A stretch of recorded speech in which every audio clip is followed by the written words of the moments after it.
Right, part two of the front wall fix. I've got to say I'm not really impressed with the framework on this bench or seat. It is 45 years old, I suppose, so it's taken a beating. But the biggest issue at the moment now is this floor rot, and it's actually worse than I thought. So in order to rectify that, and I had to do the same there,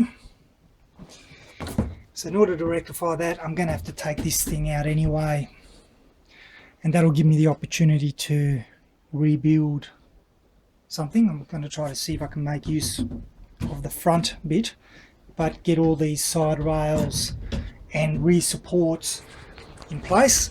There's no support here. I mean, this timber is already cracked over here, and there's no supports under there, so I'm going to beef it up, and it also means I'm going to have to remove this and that, which you're going to have to do anyway in order to put the sheeting there.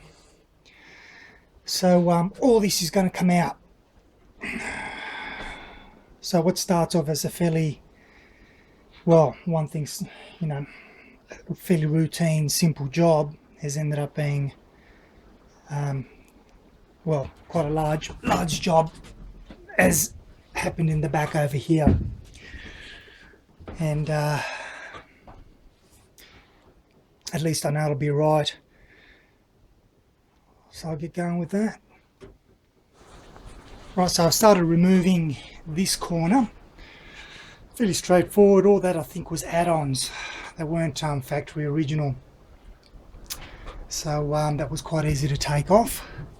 So next will be the lower bench, all the way through.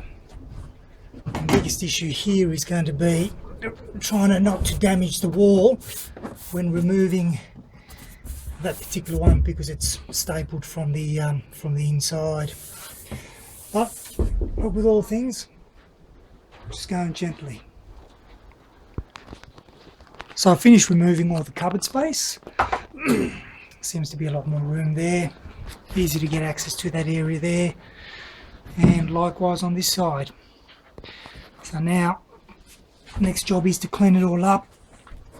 Try to remove all these staples, obviously from the inside. There's a bit of damage here, unavoidable, but anyway, that's going to get replaced. And these little holes that you can see there, they are actually these things.